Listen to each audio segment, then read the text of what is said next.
Hey guys, मैं हूँ पारितोष और मैं हूँ प्रीति और आज हम आए हुए हैं क्यूपर्टिनो मेमोरियल पार्क में अपना वीकेंड स्पेंड करने के लिए। तो हमने सोचा कि भाई आज आप लोगों के साथ शेयर करते हैं कुछ ज्ञानवर्धक बातें। तो आज की वीडियो रहेगी the cost of living in America. तो शुरू करते हैं। तो गाइज़ हम लोग रहते हैं सैन होजे कैलिफोर्निया में और ये द सिलिकॉन वैली के नाम से भी जाना जाता है और कैलिफोर्निया स्टेट अमेरिका में one of the most expensive state में से एक माना जाता है। तो चलिए सबसे पहले हम बात कर लेते हैं रेंट की। माना जाता है नहीं, एक्सपेंसिव स्टेट है, क्योंकि ये मतलब यहाँ पे ऑलमोस्ट सब कुछ बाकी के स्टेट्स से काफ़ी एक्सपेंसिव होता है। तो रेंट जैसा तुमने बोला था, हाँ रेंट यहाँ पे आपको जो रेंट रहेगा नॉर्मल किसी कम्युनिटी में अगर आप ले रहे हो 1 बेडरूम अपार्टमेंट, तो उसका रेंट आपको ऑलमोस्ट $2,500 से स्टार्ट होगा। और that is like a basic apartment, बहुत ज़्यादा बड़ा नहीं होगा, 600 स्क्वायर फीट का अपार्टमेंट होगा और उसका रेंट 2500 से स्टार्ट होके इट गोज़ टिल $5,000-7,000। सो $2,500 को जब मैं ब्रेकअप करूँगा अपने इंडियन करेंसी में, तो that is somewhere around 1,80,000 rupees a month. California से पहले मैं रहता था टेक्सास में मैं रहता था ह्यूस्टन में। बहुत अच्छी सिटी है और कंपैरेटिवली वहाँ पे जो कॉस्ट ऑफ मतलब जो मेरा रेंट था that was somewhere around $900 a month. It is expensive but not compare to California तो बहुत ही ज़्यादा, मतलब ऑलमोस्ट 3 टाइम्स है रेंट उसका यहाँ पे, वो भी स्टार्टिंग प्राइस में। रेंट का तो हमने आप लोगों को बता दिया कि यहाँ पे रेंट का सिस्टम कैलिफोर्निया में कैसे वर्क करता है। बात कर लेते हैं सेकंड इंपॉर्टेंट चीज़ की, दैट इज़ यूटिलिटीज़, जिसमें आती है electricity, water bill, garbage and internet services. उसके बाद आता है मोबाइल सर्विसेज और then most important that is petrol. तो सबसे पहले अभी हम बात कर लेते हैं इलेक्ट्रिसिटी की। तो यहाँ पे इलेक्ट्रिसिटी सरकारी तो होती नहीं है, तो यहाँ पे हमें जो इलेक्ट्रिसिटी लेनी होती है वो प्राइवेट कनेक्शन के थ्रू लेनी पड़ती है। प्राइवेट कंपनीज होती हैं तो उनके थ्रू हमें अपनी इलेक्ट्रिसिटी लेनी पड़ती है। तो अलग अलग इलेक्ट्रिसिटी प्रोवाइडर्स जो होते हैं उनके अलग अलग प्लान्स होते हैं, उसके जो भी प्लान्स आप सिलेक्ट करते हो उसके हिसाब से आपका बिल जनरेट होता है। मतलब they give you an option कि आप सबसे ज़्यादा इलेक्ट्रिसिटी कब कंज्यूम कर रहे हो। जैसे कुछ प्रोवाइडर्स ये होते हैं कि जैसे 4 बजे से 9 बजे तक आपने ज़्यादा कंज्यूम किया तो आपका बिल थोड़ा ज़्यादा आ सकता है।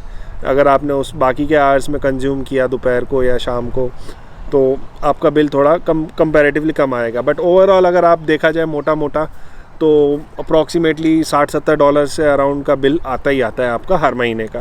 That is on a good condition. But अगर सर्दियां हैं तो आप हीटर चलाओगे, गर्मियां हैं तो आप एसी चलाओगे और उसमें मतलब बिल आपका थोड़ा स्पाइक हो सकता है। तो let's give an rough estimation of $100 का आपका मिनिमम इलेक्ट्रिसिटी बिल तो आएगा ही आएगा। वाटर बिल यहाँ पे किस तरीके से काम करता है, जितना पानी आप यूज़ करते हैं, जितना गैलन ऑफ पानी आप यूज़ करें उसके हिसाब से आपका वाटर बिल आता है। एंड 2 पर्सन के हिसाब से हमारा बिल कुछ $40-50 आ जाता है। और क्योंकि कैलिफोर्निया में जो ड्रॉट है वो आता जाता रहता है तो यहाँ पे वाटर इज़ क्वाइट एक्सपेंसिव। तो अब बात कर लेते हैं गार्बेज पिकअप की। तो हमारा काम सिर्फ इतना ही होता है कि हम अपने गार्बेज को जो हमारी कम्युनिटी में हमें दिया जाता है गार्बेज डिस्पोजेबल बिन, वहाँ हम अपने गार्बेज को डंप कर देते हैं। बट वहाँ से भी गार्बेज को लेने के लिए आते हैं यहाँ के वेस्ट मैनेजमेंट कंपनी के लोग और जिनको हमको देना पड़ता है $30-40। मतलब कचरा उठाने का भी पैसा आपको देना पड़ता है। हाँ। एक चीज़ आती है यहाँ पे फ्यूल। कैलिफोर्निया में, अमेरिका में सबसे एक्सपेंसिव फ्यूल होता है गैसोलीन, सबसे एक्सपेंसिव है। अभी आते टाइम मैंने शेल के पंप पे चेकआउट किया था, वो वहाँ पे था $4.59 a gallon and that is freakingly expensive. और यहाँ पे ये चीज़ भी एक होती है कि भाई आपका जो ज़िप कोड है, ज़िप कोड के हिसाब से यहाँ पे पेट्रोल पंप के रेट्स चेंज होते हैं। तो इसके लिए भी लोग जुगाड़ ये लगाते हैं कि भाई कॉस्टको से पेट्रोल लेते हैं। कॉस्टको की गैसोलीन सर्विसेज होती है और वहाँ से लोग प्रेफर करते हैं कि फ्यूल अप करें और that is like comparatively $1 less than market rate. अपने मोबाइल फ़ोन सर्विसेज पे। तो जिसके बिना हम रह नहीं सकते हैं। मोबाइल फ़ोन के बिना तो आप रह नहीं सकते हो। और यहाँ पे ऐसी जियो जैसी कोई सर्विसेज नहीं होती है कि भाई अनलिमिटेड डेटा मिल गया। अनलिमिटेड डेटा का प्लान अगर आपको लेना है एक सर्विस लाइन के लिए, तो that's gonna cost you around $80 to $90 and that is again very very very expensive. तो लोग क्या करते हैं कि यहाँ पे फैमिली प्लान्स में जाना प्रेफर करते हैं कि लाइक $100 में 4 लाइन ले लेते हैं फॉर अ फैमिली ऑफ 4, या फ्रेंड्स जो भी रहते हैं अपने सब उसको कंबाइन कर लेते हैं। तो लाइक पर हेड $25 के अराउंड पड़ता है and they get unlimited data. तो उस हिसाब से अलग अलग मोबाइल फ़ोन के भी प्लान्स होते हैं। अभी हम दोनों का फैमिली प्लान में है, तो इट्स लाइक आप मोबाइल फ़ोन का समझ लीजिए it's gonna cost you around somewhere around $60 a month for 2। But अगर आपका that's again depending on your plan कि आप कौन सा प्लान ले रहे हो। नेक्स्ट चीज़ पे आते हैं अपना इंटरनेट सर्विसेज। इंटरनेट यहाँ पे बहुत ही औसम मिलता है, बहुत ही मतलब मज़ा आ जाती है, मक्खन चलता है। तो इट्स लाइक इंटरनेट की भी यहाँ पे अलग अलग प्लान्स होते हैं। AT&T के सर्विसेज अलग होती है, Xfinity की सर्विसेज अलग होती है। So we have this 400 Mbps का plan, that's somewhere around $60 a month. But जो उसकी स्ट्रीमिंग सर्विसेज होती है that is amazing, that is blazing fast. $60 आपको लगता नहीं कि आप $60 दे रहे हो, उसको आपको दुख नहीं होता है। उससे आते हैं रेंट हो गया, पेट्रोल हो गया, सब कुछ हो गया। भाई ग्रॉसरी, सबसे इम्पॉर्टेंट चीज़ तो ग्रॉसरी भी है। हमारी मेनली जो ग्रॉसरी रहती है ना वो कॉस्टको से हम परचेज़ करते हैं। तो कॉस्टको यहाँ की एक होलसेल सुपरमार्केट की शॉप है, तो मोस्टली ग्रॉसरी हमारी वहीं से आती है। बिकॉज़ हमको लगता है कि जो इंडियन स्टोर्स हैं वो बहुत ही एक्सपेंसिव रहती हैं ग्रॉसरी के लिए। तो जो हमारा ग्रॉसरी का जो खर्चा है मंथ का अराउंड $400 to $500 तक ही रहता है, इतना ही ना? Almost for 2 people that's an average amount, like $500 तक का तो आपका खर्चा हो ही जाता है उसमें। हाँ, और यहाँ पे हमें एक और चीज़ ऐड कर देती हूँ जो कॉस्टको है, क्योंकि जब हम पहले ह्यूस्टन में रहते थे तो वहाँ पे हमें कॉस्टको से हर इंडियन जो प्रोडक्ट्स रहते थे वो नहीं मिलता था, चाहे वो हम वीट की बात कर लें और राइस की बात कर लें। बट क्योंकि यहाँ कैलिफोर्निया में इंडियन देसी लोग ज़्यादा हैं, तो हमें यहाँ पे जो इंडियन देसी खाना है वो पूरा मतलब ऑलमोस्ट कॉस्टको से मिल जाता है, चाहे वो वीट है, चाहे राइस है, इवन दाल भी वहाँ से मिल जाती है। बट कुछ स्पाइसेस वगैरह होते हैं और कुछ वेजिटेबल्स होती हैं जो हमें वहाँ से नहीं मिलती, जिसके लिए हमें इंडियन स्टोर जाना पड़ता है। वरना ओवरऑल कॉस्टको आपका एंड टू एंड साधन है। यहाँ चीज़ आ जाती है ग्रूमिंग की। ग्रूमिंग, हाँ, ग्रूमिंग की बात कर लेते हैं। अगर मैं बात करूँ ग्रूमिंग की, तो जब मैं इंडिया में थी तो मैं वहाँ पे मंथली बेसिस में तो पार्लर जाया ही करती थी। जो भी मेरा वैक्सिंग का रहता था और भी जो लड़कियों की चीज़ें रहती हैं करने के लिए पार्लर में, वो सारी चीज़ें मैं करवाती थी। बट यहाँ पे तो जो आप ये जो वैक्सिंग वगैरह वो तो आप भूल जाइए। मैं पार्लर से अपना हेयर कट और थ्रेडिंग कराती थी, और बट अभी भी जो हेयर कट वगैरह वो तो मैं पार्लर से ही कराती हूँ। बट लॉकडाउन ने मुझे थ्रेडिंग करना सिखा दिया, तो जो मेरा थ्रेडिंग का भी यहाँ पे जो खर्चा पड़ता था ऑलमोस्ट $15 to $20 पड़ता था, और हेयर कट का दैट इज़ $40 to $50। और परी तुम्हारा कितने का पड़ता है? लड़कों का थोड़ा कंपैरेटिवली सस्ता होता है, बाल छोटे होते हैं। So that's somewhere around $15 to $30 के बीच में पड़ जाता है। इंश्योरेंस और टैक्सेस, तो भाई यहाँ पे आपको ऑलमोस्ट हर चीज़ का इंश्योरेंस लेना पड़ता ही पड़ता है।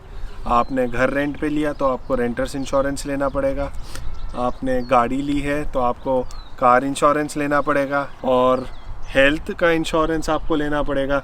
तो भाई इन सब के प्रीमियम्स लगते हैं मंथली बेसिस पे। हेल्थ इंश्योरेंस का तो मैंने अपने पुराने वीडियो में बताया है यहाँ पे कि आपको अगर आपने अपनी कंपनी के थ्रू लिया है तो उसका डिपेंडिंग ऑन योर प्लान आपका पर मंथ का इंश्योरेंस कटता है। तो let's keep a bracket of $200 पर पे चेक, तो $400 पर मंथ का आपका इंश्योरेंस पड़ जाएगा, हेल्थ इंश्योरेंस का कॉस्ट हो जाएगा।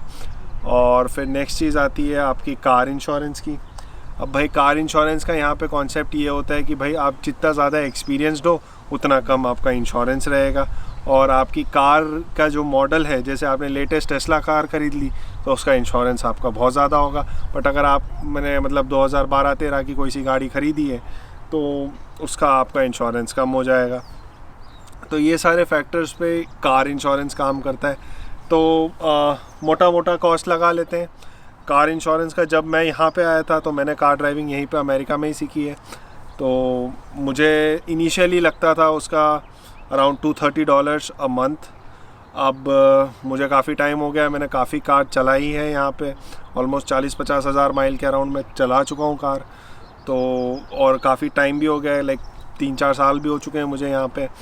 तो अभी लाइक मुझे लगता है कुछ $70 अ month, but that's again depending on all certain factors. It's not something कि भाई आप मुझे 70 लग रहा है तो आपको 50 लग जाए, ऐसा कुछ नहीं होता है यहाँ पे। इट्स जस्ट कि आपका एक्सपीरियंस कितना है कार ड्राइविंग में, और आपको मतलब आपकी कार कौन सी है, ये सब चीज़ों पे ज़्यादा मैटर करता है। इंश्योरेंस का भी यहाँ पे वो रहता है, मोस्टली कार इंश्योरेंस प्रोवाइडर ही आपको, जैसे यहाँ पे कंपनी है गाइको, तो हमने गाइको से ही लिया हुआ है। हाउस इंश्योरेंस, सारे रेंटर्स इंश्योरेंस जो भी रहते हैं हमने सब उसी से करवाया हुआ है। तो वो एज अ पैकेज बना के दे देते हैं आपको, तो कंपैरेटिवली थोड़ा सस्ता भी पड़ जाता है वो यहाँ पे। सारे इंश्योरेंस की भी बात कर ली, सारे खर्चे गिना दिए, बट इन सब में एक सबसे बड़ा खर्चा तो हमने गिनना ही भूल गए, जो हमको पैसे आज तक कभी मिलते ही नहीं है। That is your income tax.